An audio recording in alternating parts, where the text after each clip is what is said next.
하나님 말씀은 요한복음 8장 6절부터 9절까지 읽겠습니다.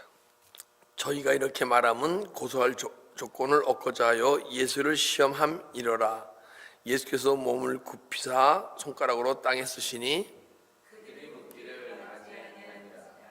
이에 연하 이르시되 너희 중에 죄 없는 자가 먼저 돌로 치라 하시고 다시 몸을 굽히사 손가락으로 땅에 쓰시니 그들이 이 말씀을 듣고 양심의 가책을 입혀 어른으로 시작하여 젊은이까지 하나씩 나가고 오직 예수와 그 가운데 섰는 여자만 남았더라. 아멘.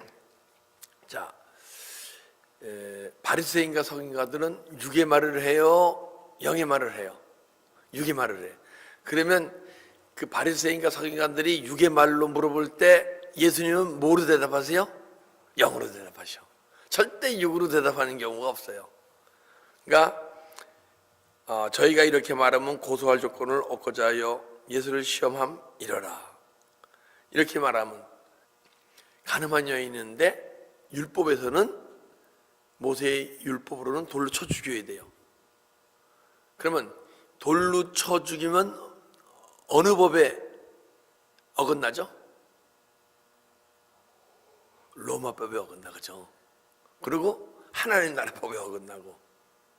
그러니까 바리새인과 서기관들이 어떻게 하면 예수님을 공경히 몰아넣나 하고 예수님을 시험하는 거야. 야고보서 1장 13절 보면 예수님은 시험 주시지도 아니하고 시험 받지도 않으세요. 근데 왜 시험 받아요 우리가? 내 마음이 미혹되어 있기 때문에, 내가 망가져 있기 때문에 시험을 받기도 하고 남을 시험을 주기도 하는 거예요. 그러니까 예수님이 우리 시험 주신다 생각지 마세요. 예? 환경을 허락해 주신 것을 시험이라고 얘기한다 그러면 그건 시험이 아니고 우리를 또 회복시켜 주시려고. 네, 얻고자 하여 예수를 시험함 이러라. 예수께서 몸을 굽혀 손가락으로 땅에 쓰시니, 그러니까요 예수님이 땅에다 막 글을 쓰셔. 무슨 글을 쓰셨을까요? 돌비 아닌 신비에. 그러니까 육의 사람에게는 은혜를 받고 영의 사람은 막 깨달아지는 거야. 여러분과 저는요, 이 육의 사람으로서 막 은혜만 받는 자가 되지 말고, 이제는 주님이 우리 돌비 아닌 신비의 말씀이 새겨져서 막 주님의 뜻이 깨달아진 자가 돼야 돼. 근데 어떤 자가 깨달아지고 어떤 자가 은혜만 받아요?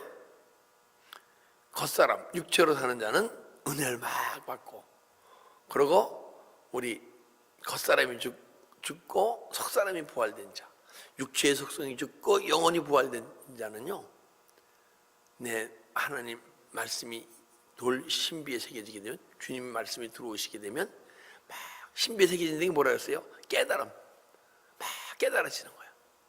내 영과 주님의 영으로 막 깨달아지기 시작해. 그러니까 7절, 저희가 묻기를 맞이 아니하는지라 일어나 가라사대 너희 중에 죄 없는 자가 먼저 돌로 치라 하시니. 우리가 은혜를 받으면 남면 막 정죄함이 나와요. 정죄함이 없어져요. 그렇죠? 우리가 막 뜨겁게 은혜 받아봤잖아요. 네? 뭐 크로리 캠프 갔다 와서 막 은혜 받고 내려오면 막 뜨겁게 막 은혜 받으면 막 부부지간에 막 이혼 직전에 있던 부부들이 막 화해하는 것도 보여. 그죠? 정죄함이 없어져. 저희 묻지 않은지라 저희 중에 죄 없는 자가 먼저 돌로 치라 하시고. 죄 없는 자가 돌로 쳐라. 근데 이제 신비에 여러분과 제가 말씀이 새겨지게 되게 되면 사람의 양심 기준으로 살던 내가 사람의 양심 기준이 아닌 하나님 양심 기준으로 사는 자가 되는 거야. 그리고 세상법 기준으로 살던 내가 더 이상 세상법 기준이 아닌 하나님 나라법 기준으로 살아가게 되고, 우리가 내 양심이 아닌 하나님의 양심, 세상 법은 하나님 법 기준이 되는 거예요. 돌변이 신비에 새기게 되면, 그렇게 되면 신비의 하나님의 기준이 돼도 육체의 속성이 떠오를 때 행할 것이냐 그러는 거야. 돌을 치느냐? 돌을 던지면 뭐가 죽는다 그랬어요? 육체의 행위로 행하게 되면 내 영혼에 돌을 던지는 거라 했죠. 내 영혼에. 네? 물론 상대방 영혼도 죽일 수 있지만 내 영혼 죽는 게 문제야, 그죠? 내 영혼이 죽는다 그랬잖아요. 근데 돌비 아닌 신비에 새겨지면, 사람의 양심이 하나님의 양심으로 변하면, 세상 법이면 하나님의 법을 기준으로 하게 되면 육체의 속성이 떠오른다고 행하게 될까요? 다스릴 능력이 있을까요? 다스릴 능력이 있기 시작하죠. 내 육체성이 떠오르면 막 십자가 처리하고 회개하고 물리칠 힘이 있어. 혹시 물리치지 않는다 하더라도 무릎 꿇고 기도할 때 분명히 떠나가게 돼 있어요. 왜? 영혼의 힘이 육체인 거다 거의 같은 힘이. 그전에는 육체로 살 때는 육체의 힘이 영혼의 힘보다 강하기 때문에 아무리 육체의 속성이 떠나도 영혼의 힘으로 물리칠 힘이 없었어. 그러나 돌비 아닌 신비의 하나님의 말씀이 새겨지면 영혼의 힘과 육체의 힘이 반반되기 때문에 영혼이 육체와 싸울 힘이 있어서 육체의 속성이 올라오면 막 다스릴 십자가 처리하고 다스릴 능력이 있기 시작하는 거예요.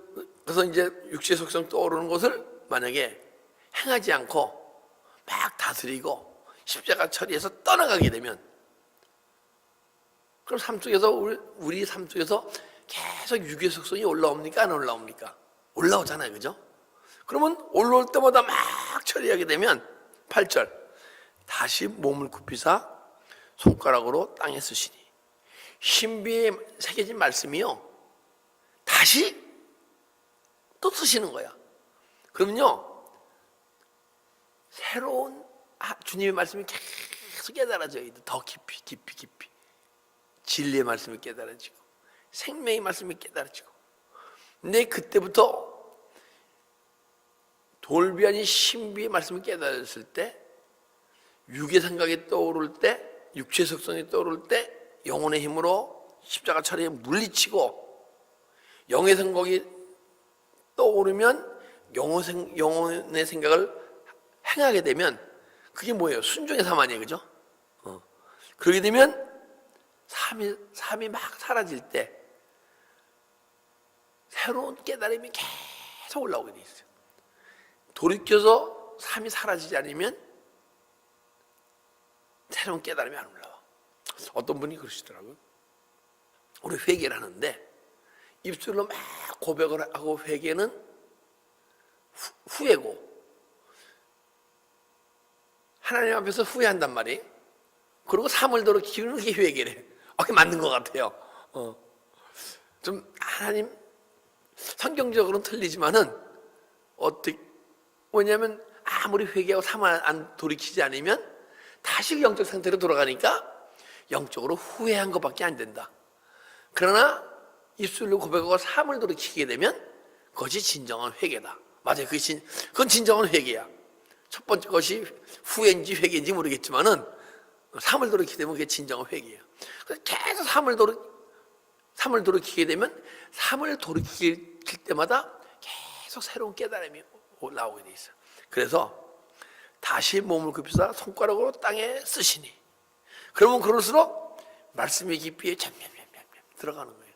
9절 저희가 말씀을 듣고 양심의 가책을 받아 어른으로 시작하여 젊은이까지 하나하나씩 나가고 오직 예수와 그 가운데 섰는 여자만 남았더라. 근데 그렇게 되면 생명의 말씀이 계속 깨달아지잖아요. 그 생명의 말씀을 자꾸만 듣다 보게 되면 양심의 가책을 받아 마음에 걸려요. 예전에는 행위로 짓던 죄는 막 회개하고 죄로 느껴지고 회개했는데, 마음으로 짓던 죄는 죄를 안 느껴지는 것이 마음에 막 걸려. 하나님 앞에서 하나님 법에 걸리니까. 세상 법이 아닌 하나님 법으로 마음이 바뀌었잖아요. 그러니까 마음으로 짓는 죄가 이제 막 마음에 걸리기 시작하는 거야. 그럼 막 회개하게 되면 마음으로 짓는 죄뿐이 아니고 미동에서 마음에 싹 올라오게 되면 그것도 죄로 느껴지고 마음에 막 걸리기 시작해. 그래서 그렇게 되면 어른으로부터 젊은이까지 행위로 짓던 죄도 떠나가고 젊은이 막 마음에 미동하는 마음까지도 막 떠나가게 돼 있어. 그러니까 우리 삶 속에서 그걸 느낄 때 자꾸만 그러다 보면 나는 어저께 나가편 목사님 말씀하신 중에 가장 내 심령을 때린 것은 내가 거룩하니 너희도 거룩하니라. 우리는 보통 듣던 거 아니에요. 그래서 주님이 거룩하니까 우리도 거룩해진다 생각했는데 그것이 하나님의 수준으로 우리를 이끌어가기를 원하신다. 하나님 닮기를 원하신다. 그러니까 주님이 원하시고 뜻하시는 건 뭐예요? 구원을 이루어가시는 것은 하나님의 수준에, 예수 그리스도 수준에까지 이끌어가시길 원하시는 거죠, 그죠? 근데 이렇게 행위로 짓던 죄와 미동하는 죄까지 막 마음으로 회개하게 되면 하나씩 젊은이까지 하나씩 나가고 오직 예수와 그와 함께 섰는 여자만 남았더라. 그러면 언젠가는 육의 속성이, 육의 생각이 다 떠나가고 예수 그리스도, 우리 여자는 육체를 얘기하잖아요. 육체 안에 예수 그리스도의 생명의 능력만이 나게 될 줄 믿습니다. 예수 그리스도의 생명의 능력만이 나게 될 때 그 생명이 우리 삶을 이끌어가면서 우리를 예수 그리스도의 수준까지 인도함 받게 돼요, 그때. 근데 아직 내 안에 육체의 속성이 막 움직이고 갈등하는데 그걸 다스릴 능력이 없고 십자가 차례에서 떠나가지 않는다 그러면, 미동하는 마음까지도 떠나가지도 않는다 그러면, 그렇게 되면 우리는 예수 그리스도의 생명의 능력으로 삶을 살아가지 못해. 그러면 만약에 이 생명이 내 삶을 이끌어가지 못하잖아요. 그러면요, 내가 그렇던 게 십자가에 못 박혔나니 그런즉 내가 산 것이 아니요 내 안에 그리스도께서 사신 것이다. 이 미닝이 뭔지는 몰라요. 예수 생명이 막 충만하면 그분이 날 막 이끌어가잖아요. 그래야 이끌림을 받아야 갈라디아서 2장 20절 말씀이 막 심령에서 맞아 하면서 말씀이 막 깨달아지고, 깨달아진 말씀을 입술로 선포하게 될 수 있는 거예요. 그러면 수많은 영혼들이 그 말씀을 듣고 영적 소망을 갖고 막 십자가를 달려가면서 언젠가는 육체의 속성이 다 떠나가고 사단 마귀의 속성이 다 떠나가고 예수 그리스도 생명의 능력으로 충만하게 될 줄 믿습니다. 할렐루야. 10절 보니까 예수께서 일어나사 여자 외에 아무도 없는 것을 보시고 이르시되 여자야, 너를 고소하던 그들이 어디 있느냐? 너를 정죄한 자가 없느냐? 그러니까 예수께 여자 외에는 아무것도 없어. 보니까요, 이게 뭐냐면 육체가 선악과를 따먹고 타락하기 이전의 모습으로 돌아가는 거야. 딴 게 아니고 하나님이 아담을 창조하셨을 때 온전치는 않지만은 죄를 진 상태입니다. 죄라는 게 뭐예요? 하나님 법을 지키지 못하는 게 죄야. 그러니까 태어난 상태에서 죄를 지키지 못할 능력은 있지만은, 그것도 능력인가? 있지만은 죄를 안 졌잖아요, 그죠? 하나님 법이 없었으니까. 우리가 막 믿음 생활하면서 막 십자가에 가면서 육체 속성을 보이다 보면 언젠가는 아담의 모습으로 들어가 있어. 아담의 모습으로 돌아가야 그때부터 생명나무를 먹으면서 생명나무로 막 꿈틀꿈틀 움직이면서 생명이 자라고 풍성해져서 언젠가는 생명의 충만을 얻는 거예요. 그러면 이전의 모습으로 돌아갔다. 그럼 내 안에 있는 육체 속성이 떠났다는 얘기예요, 그죠? 떠났어. 떠나니까 예수님이 뭐라 하냐면 여자여, 너를 고소하던 그들이 어디 있느냐? 너를 정죄한 자가 한 자가 없느냐? 그러니까 내 안에서 육체의 속성을 막 일으키던 존재가 어디 갔느냐 하고 묻는 거야. 여러분과 제 심령 속에서 막 육체의 속성을 일으키던 존재가 있을 거 아니에요. 막 떠나가다 보면 언젠가는 육체의 속성을 일으키던 존재가 자꾸만 떠나가 보게 되면 이게 움직이질 못해요. 왜? 그전엔 우리가 육체가 강할 때는 막 육체 속성을 일으키면 육체가 막 따라 행했잖아요. 그럼 자기 힘이 막 강해졌잖아. 그래서 육체의 속성을 계속 일으켰는데 그때마다 십자가 차려 회개하고 막 떠나가니까 자기가 이렇게 정체를 딱 드러내갖고 육체의 속성을 일으키려고 그래요? 안 일으키려고 그래요? 안 일으키려고 그러죠. 딱 숨어있죠. 이제 그다음에는 자꾸만 자기 정체를 낼수록 떠나가니까 자기 힘이 막 소멸되니까 그걸 뭐라고 그러는 줄 아세요? 제가 깨닫기는 그게 무적행이에요. 가장 깊은 곳에서 가만히 있는 거야. 자기 정체를 내려면 주여 하면 떠나가니까 겁나고 가만히 이게 무적행이 가만히 있다가 그래서 15세기 영성가들이 환난을 주세요. 육체의 고통을 주세요. 막 그러기도 하는 거예요. 그래야 환난과 육체의 고통을 통해서 막 하다 보게 되면 그게 약간 우리 영혼의 힘이 강해지고 육체 힘이 약해지면 약간 모자른 존재가 되는 것 같아. 약간 또라이가 되는 것 같아. 깜빡 잊고 자기 형체를 다 드러내. 쥐가요, 우리가 쥐정신이라고 얘기해야 안 그래요? 쥐정신. 아주 머리 나쁘고 깜빡깜빡 있는 사람 쥐정신이라 그래. 쥐가 우리 딱 잡으려고 쥐고 막 도망가잖아요. 그러다 내가 왜 도망가지? 하고 돌아 나온대. 쥐가. 그거 또탁 치잖아요? 그럼 막 골로 도망가다가 내가 왜 돌아가지? 내가 골로 가서 저기 가야 되는데 그리고 또 골로 나온대. 그거 쥐정신이라 그래. 근데 요 사단마귀도 쥐가 가만히 숨어 있어야 돼. 왜냐면 쥐가 속성을 일으키게 되면 미동하는 마음을 일으키면 쥐하면 떠나가니까. 근데 이게 환난과 육체의 고통이 있잖아요. 막 질병으로 통해. 그러면 여기 정체를 탁 드러내. 그래서 쥐하 하면 떠나가니까. 그래서 15세기 영성가들이 점점 깊이 올라가서 언젠가는 성화를 얘기하지 않고 신화를 얘기해요. 그 사람들은 신의 성품에 참여한다. 근데 여러분과 저도 영성을 하면서 고난 주세요, 네? 질병을 주세요, 이전 그 신령한 단계까지는 안 이른 것 같아. 그래서 아주 신의 성품을 못 닮아가는 것 같아.